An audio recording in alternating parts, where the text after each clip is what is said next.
Saudara-saudara sekalian, Rasul ulul azmi di antara para rasul yang 25 yang diterangkan di dalam Al-Qur'anul Karim, terdapat beberapa rasul yang lebih banyak menghadapi ujian dan cabaran. Namun mereka sabar dan tahan uji dalam memperjuangkan agama Allah. Agama Allah adalah agama tauhid sejak daripada Nabi Adam alaihissalam sampai Nabi yang terakhir, yakni Nabi Muhammad sallallahu alaihi wasallam.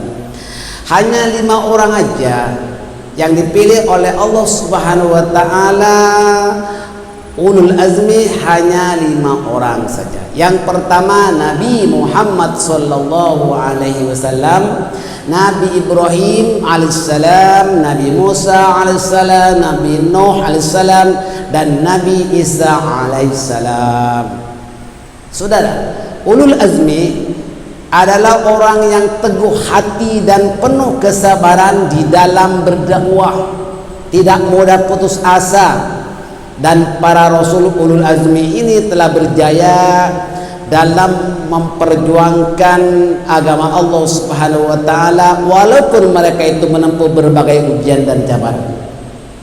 Nah, setiap mukmin diperintahkan oleh Allah supaya bersabar seperti kesabaran yang dimiliki oleh ulul azmi. Anda lihat dalam surah Al-Ahqaf ayat ke-35. A'udzu billahi minasyaitonir rajim. Fasbir kama sabara ulul azmi minar rusul, maka bersabarlah kamu seperti kesabaran ulul azmi dari rasul-rasul. Anda lihat di dalam surah Al-Ahqaf ayat ke-35. Saudara-saudara sekalian, para rasul ini selain daripada banyak ujiannya, tetapi mereka itu banyak kesabaran dan tahan uji sampai berjaya. Maka daripada itu orang mukmin yang diperintah oleh Allah Subhanahu wa taala supaya bersabar sampai berjaya. Tak wajarlah kalau orang mukmin mengatakan sampai bila nak sabar, sampai berjaya lah.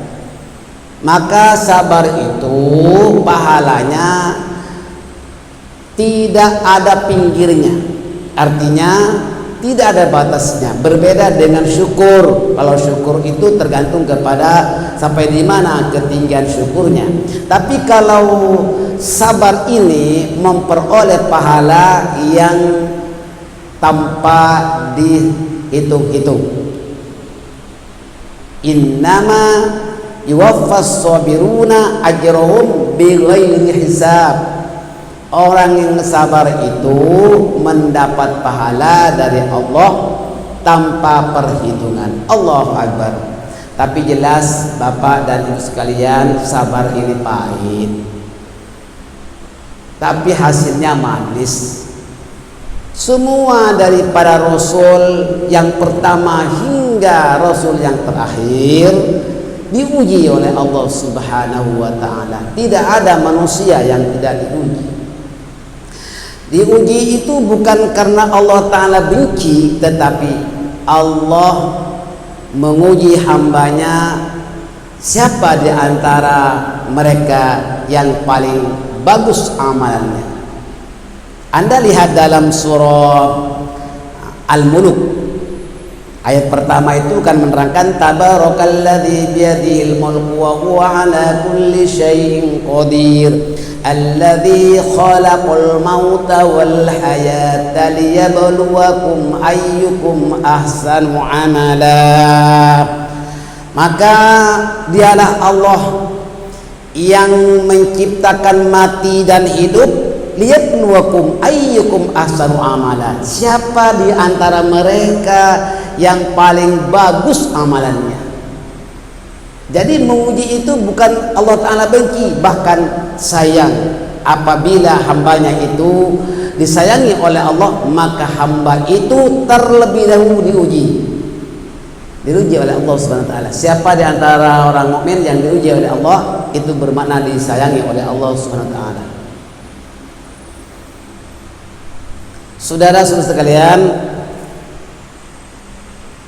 nama-nama Rasul yang tergolong ulul azmi telah diungkapkan di dalam surah Al-Ahzab ayat 7. Wa idza akhadna minan nabiyyina mitsaqahum wa minka wa min Nuhin wa Ibrahim wa Musa wa Isa ibn Maryam wa akhadna minhum mitsaqan ghalidha. Dan ingatlah ketika kami mengambil perjanjian daripada Nabi dan juga daripada Muhammad, bahkan juga dari Nuh, Ibrahim, Musa, Isa putra Maryam, dan kami ambil dari mereka itu perjanjian yang sungguh-sungguh. Kemarin kan kita telah terangkan bahwa Nabi Musa itu mendapat julukan kalimullah. Kenapa? Sebab Nabi Musa itu telah berbicara dengan Allah. Allah telah berbicara dengan Nabi Musa, bercakap-cakap dengan Nabi Musa. Itu Allah Ta'ala sendiri yang menjelaskan, wa kallamallahu Musa taklima. Allah bercakap-cakap dengan Nabi Musa alaihissalam, maka dia mendapat julukan kalimullah. Nabi Ibrahim alaihissalam mendapat julukan khalilullah. Itu pun Allah Ta'ala yang memberikan julukan, artinya khalilullah, kekasih Allah. Dan Nabi Muhammad mendapat julukan al-Mustafa, yakni Rasul yang terpilih, khiyarun min khiyari, pilihan daripada pilihan.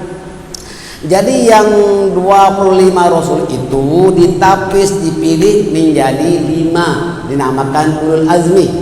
Yang 5 itu ditapis, dipilih lagi menjadi 1, yaitu mendapat julukan al-Mustafa, yaitu Nabi Muhammad sallallahu alaihi wasallam.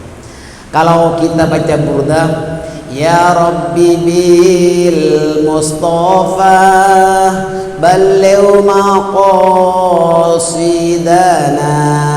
waghfir lana ma madha ya wasi'al karami. Ya Rabbi, ya Rabb, ya Tuhanku, bil Mustafa, dengan berkat Nabi yang terpilih. Siapa itu? Nabi Muhammad sallallahu alaihi wasallam. Ya Rabbi bil Mustafa balligh maqasidana. Ya Rabb, sampaikanlah hajat kami. Itu dalam kitab Buddha. Ya Rabbi bil Mustafa balligh maqasidana waghfir lana ma madha. Ya Allah, ya Rabb, ampunilah dosa kami yang telah lalu. Kan Anda sudah memiliki semuanya kitabnya, namanya kitab 40 selawat, ya kan? Maulaya sholli wa sallim daiman abada ala habibika khairi khalqi kullihim. Itu siapa lagi? Nabi Muhammad sallallahu alaihi wasallam yang selalu dipuji-puji, karena Allah pun memuji kepada Rasulullah sallallahu alaihi wasallam.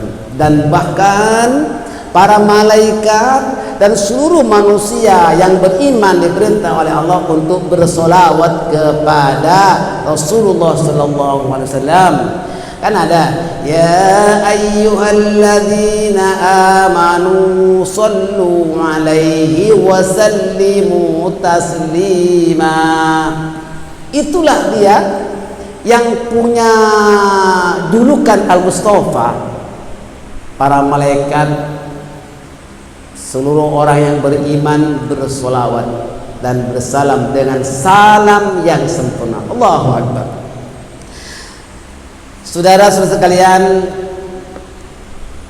ulul azmi ini senantiasa hendaklah kita ingat. Yang perlu diingat perintah Allah Subhanahu wa taala kepada orang yang beriman supaya sabar seperti kesabaran ulul azmi. Amin ya rabbal alamin.